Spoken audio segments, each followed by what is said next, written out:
4 मित्र अपनी जादुई शिक्षा पूरी करके अपने घर जा रहे थे।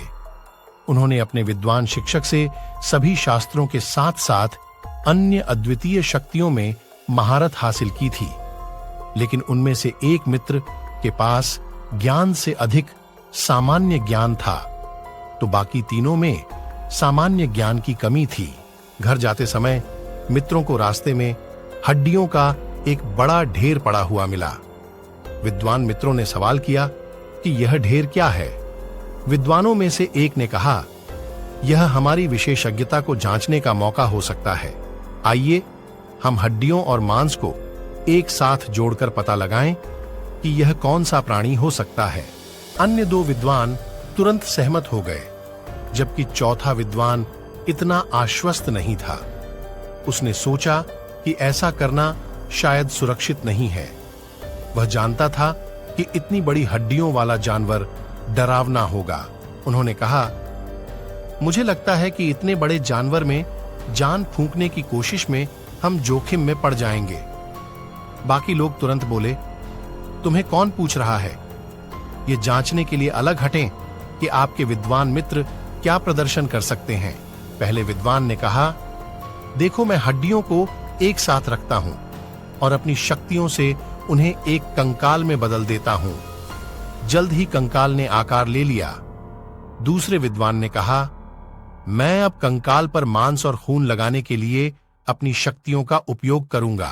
उनकी आंखों के सामने ही हड्डियां और मांस एक जंगली जानवर में बदल गए, जिसे सभी ने पहचान लिया। यह एक शेर था। चौथे विद्वान को छोड़कर सभी प्रसन्न हुए। उन्होंने कहा, इतने वर्षों की पढ़ाई व्यर्थ नहीं गई। हम वास्तव में सिर्फ हड्डियों से एक शेर बनाने में सक्षम हैं। तीसरा विद्वान खुश होकर बोला, मेरे दोस्तों, बिना जीवन के मांस का एक पिंड क्या है? देखो मैं शेर में जान डालता हूं। चौथा मित्र चिंतित था। उसने पूछा, तुम क्या कर रहे हो?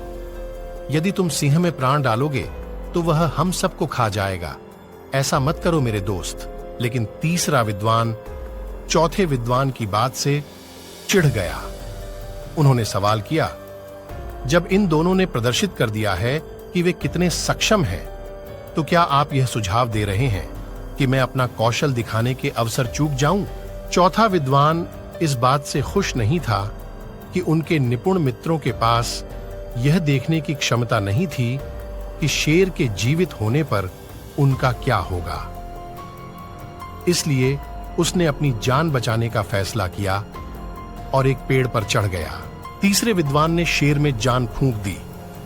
एक क्षण के लिए शेर ने अपनी आंखें खोलीं और अपने सामने खड़े 3 इंसानों को देखा। अगले ही सेकंड में वह उन पर टूट पड़ा और उन सभी को नष्ट कर दिया। चौथा मित्र पेड़ की शाखा पर बैठा यह देख रहा था कि कैसे उसके दोस्तों ने अपनी जान गंवा दी, सिर्फ इसलिए क्योंकि उनके पास सारी सीख तो थी लेकिन सामान्य ज्ञान नहीं था। दोस्तों, आपको यह कहानी कैसी लगी? कमेंट में जरूर बताएं।